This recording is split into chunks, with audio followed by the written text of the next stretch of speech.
jaani noonu daf laa buusu nee na nga ko lugg ci muy labiré ak topp kon loolu lay jàngale ne nit ki bëgg a dund bu mat daal faw dana dëggu mu door a dem ci jàmm te lu jafe la ci adduna bi rek waaye faw ñu dellu si waat foofee la mag ngeen nekkoon xam nga dëggoo tax Cheikh Mamadou Moustapha li ñuy fàttaliku tey di ko Sëñ Tuubaa dénk ko lépp dénk ko jëmmam yóbbul ma ko Touba dénk ko yoon dénk ko dëkk bi di Touba dénk ko njaboot dénk ko jumaa ji Cheikh Mamadou Moustapha di ko Sëñ mag ngeen ñu dëkk ñu gore jikko yooyu lañu war a dellu si waat ci adduna roy bañ a jël intérêt personnel rek li ma ñor waaye ku yàqale baax na dëggu ci da nga gis koo xam ne complot ba lay yàqal ca lay bokk te bu ñëwee moo lay jox information gars yi lañ doon wax nangam bu ma leen ci toppoon sax fekk la yàqale fi yow nit ki day yor jikko ju mat yor jikko ju rafet kon looloo waral tey jii sëriñ bi tomb bi mu tànn mooy damay wax ne azamaat yi bari na crise yi ñi nga xam ne nit yi adduna lañu boo waxee dañ ne azma ghidaiya ñii azma alamiya ñii azma iqtisadiya parce que ñii économique moo leen ñor ñii alimentaire bi dañuy wax di nang waaye azma xuliqi nag muy crise bi am dem ci jikko yi moo gën a doy waar ñàkk a wax dëgg ñàkk a wóor ñàkk a jub ñàkk a sàmm ñàkk a gore mën a tiim ndax ci boppam di ko lekk te boo jógee ku fa jaar nga ne ko cam dafa fetab da nga raxasoo daray adduna jëru ko kon jikko yooyu la sëriñ bi bëgg moom sëriñ Cheikh ndax tey ñu tànn waxtaan yi ngir nit ñi mën koo jëriñoo ku ne xam na ne Cheikh Moustapha réussir na Cheikh Amadou Bamba mi ne woon ci dëkk bi doon liggéey ba am lii réussir na waaye jamono jii ndaw ñii ñëw ndaw jëm si ci yoon bi di leen di karkara ak di leen di yàqal bari jikko yi soppiku war nañu dellu si waat ci tànnaat jikko yeeg melokaan li muy wax ci diggante ak gërëm sa kër day dëgg da ngay wax si diggante ak sëñ bi day dëgg da ngay wax diggante ak waa société bi day dëgg sa jëflante yëpp la ca nekk day dëgg waaye damay wax ne nit ñi da ngay gis signalé gauche jàdd droite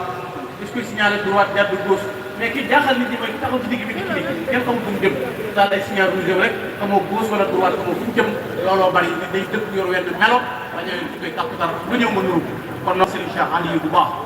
di ko ñaanal yàlla gën koo yàggal te wéral wax naa ko ci biir mbokk yi maa ngi leen koy waxaat wax naa ko Ousmane bi ñuy waxtaan léegi ak sëñ Abdoulaye Diaw mi léegi Serigne Cheikh wax naa ne ku am waxuma ko am mu doon sa sëñ waaye ku am mu doon sa xarit am nga xarit bu mat xarit ndax moom sañ naa sëñ Cheikh Aliou sañ naa joxe te mu dëggu te mu ngor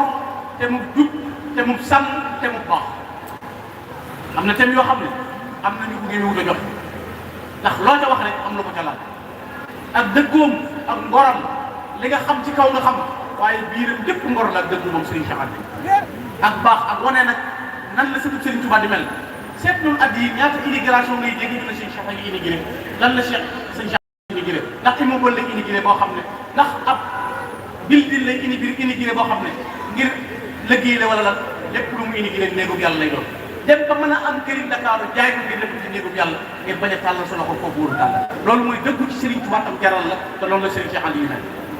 waaye loolu mu mel ci bitti rek melo bitti bi noonu la melo biir yu mel mooy xam lu bari lu mën a yàq seere ko ba du ko yàq dama ko wax barki démb na ko dama am ñu ma toogal di waxtaan ci adduna ñu wax ma ci Serigne Cheikh Aliou ñu ne ma kooku daal vraiment moom jàmbaar la nangam la mel mais borom personnalité gi te personnalité mooy nag jom ak ngor personnalité jéggiwul jom ak ngor ñaari baat yooyu rek mooy personnalité mooy jom ak ngor te Serigne Cheikh Aliou am na jom am na ngor. asalaamaaleykum mbokk yi dan maa yebal nag ki ma yebal mooy kilifa kañ a bëgg lu dul xorom waaye gànnaar amul lu dul xorom lii muy wax Xaadimu Rasuul di ko wax surtout Serigne Touba bii toog di ko wax sëñ Maodo Moustapha Karim di ko wax waa kër Serigne Touba pour nga xam na ne gànna mi fii pour Serigne Touba defal na ko ci jur fi yàq mu gànn tubaarkàlla macha allah ndawam lépp suñ Bamba la ko jaay amul dara lu mu jël lu féeteeg àddina ma bëgg ñun ñii toog ku ci nekk da nga ni Serigne Touba aslamtu nafsi jébbal naa la sama bopp ak lu ma jur àddina ak àllaaxira wóor gi muy wax bu amul lu waaye yëkkati na ko jox léegi addee suñ ndam sëriñ bi dafa wax ne dañ ko jox addee sëñ Touba nañ neexal sëñ Gana ko addee sëñ Touba léegi nag xam ngeen ni sëriñ bi discours bu am